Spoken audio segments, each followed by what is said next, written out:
सबसे पहले मेरा आप सभी को प्यार भरा प्रणाम। मैं मधु जोशी स्वागत करती हूँ आपका अपने YouTube चैनल मधु गढ़वाली 121 पे। दोस्तों, आज मैं आपको राधा अष्टमी व्रत कथा सुनाऊंगी।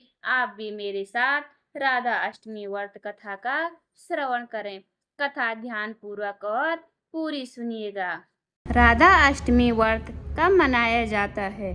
भाद्रपद माह की शुक्ल पक्ष की अष्टमी को कृष्ण प्रिया राधा जी का जन्म हुआ था, इसलिए यह दिन राधा अष्टमी के रूप में मनाया जाता है। इस दिन राधा कृष्ण की पूजा करनी चाहिए। राधा जी को पंचामृत से स्नान कराकर उनका श्रृंगार करना चाहिए। भोग लगाकर फिर धूप दीप फूल आदि से आरती उतारनी चाहिए। राधा अष्टमी की व्रत की कथा प्राचीन काल की बात है, जब धरती पर राक्षसों का अत्याचार बढ़ गया था और धार्मिकता का पतन हो रहा था। इस समय भगवान श्री कृष्ण ने अवतार लिया था, लेकिन उनके साथ ही राधा जी की उपस्थिति भी आवश्यक थी, जो उनके प्रेम और भक्ति का आदर्श उदाहरण थी। राधा जी का जन्म यदुवंश में हुआ था। उनकी माता पिता राजा वृषभानु और रानी कीर्ति बहुत ही धर्मपरायण और धार्मिक व्यक्तित्व के मालिक थे। राधा जी के जन्म के समय एक अद्वितीय चमत्कार हुआ।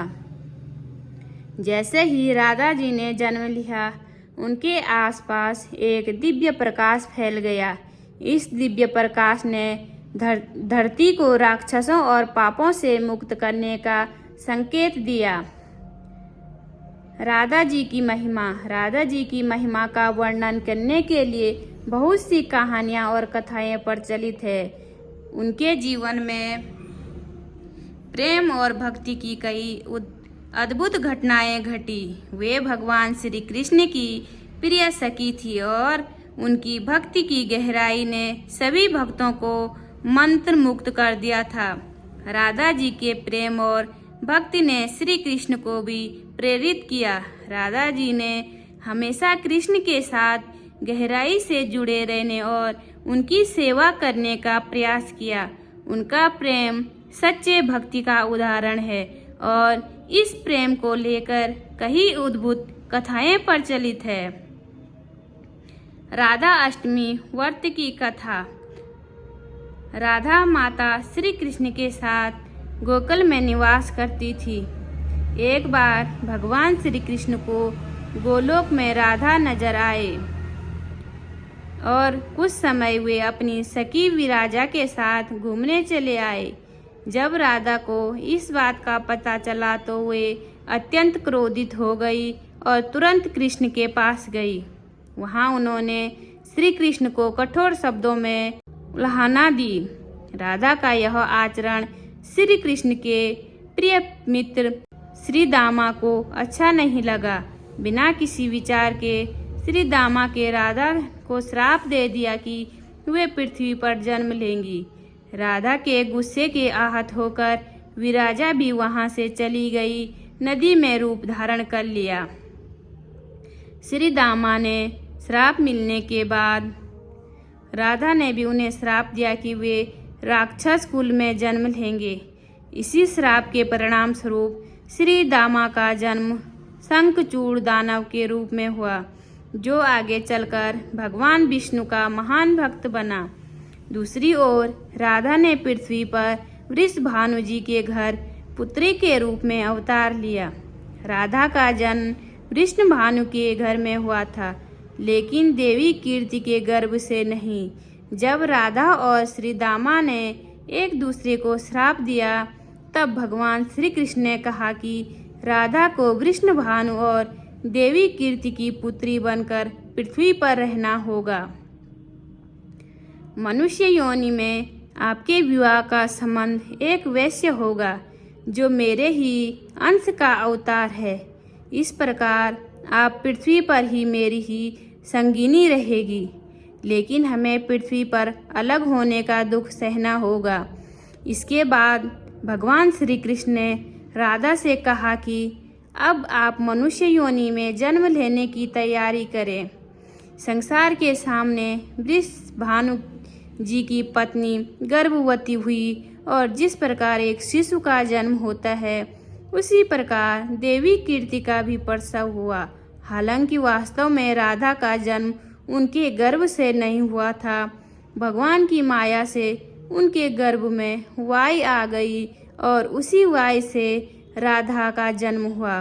प्रसव के समय देवी कीर्ति को पीड़ा हो रही थी और उसी समय राधा के रूप में एक सुंदर कन्या का जन्म हुआ। राधा का अवतरण भाद्रपद मास के शुक्ल पक्ष की अष्टमी तिथि को हुआ और तभी से हर वर्ष इस दिन को राधा अष्टमी के रूप में मनाया जाता है।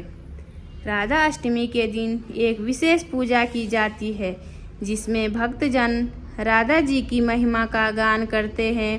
कथा के अनुसार राधा जी का जीवन पूर्णता और भक्ति का आदर्श उदाहरण है।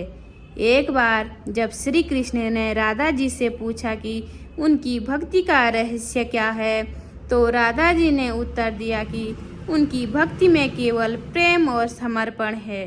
राधा जी ने भगवान कृष्ण को भक्ति का सबसे सुंदर और महान रूप दिखाया। उनकी भक्ति ने उन्हें अद्वितीय बना दिया और इसलिए राधा अष्टमी का पर्व इस प्रेम और भक्ति की महिमा को मान्यता देने का अवसर है। व्रत के दौरान की जाने वाली पूजा। राधा अष्टमी के दिन व्रती सुबह जल्दी उठकर स्नान करते हैं और व्रत का संकल्प लेते हैं। इसके बाद राधा जी की पूजा करते हैं जिसमें उनकी मूर्ति को सुंदर वस्त्र पहनाए जाते हैं और भोग अर्पित किए जाते हैं।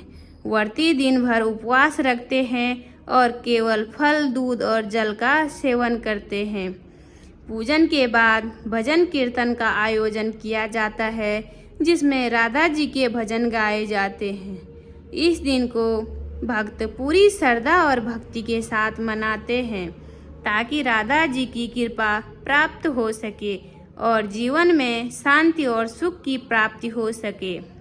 राधा अष्टमी व्रत की कथा हमें राधा जी के प्रेम और भक्ति की गहराइयों को समझने में मदद करती है। यह व्रत केवल एक धार्मिक पर्व नहीं बल्कि प्रेम और भक्ति का आदर्श उदाहरण है। राधा जी के जीवन की कथा हमें सिखाती है कि सच्ची भक्ति में केवल प्रेम और समर्पण होना चाहिए। राधा अष्टमी की इस पावन पर्व पर आप सभी भक्तों को हार्दिक बधाई एवं शुभकामनाएं।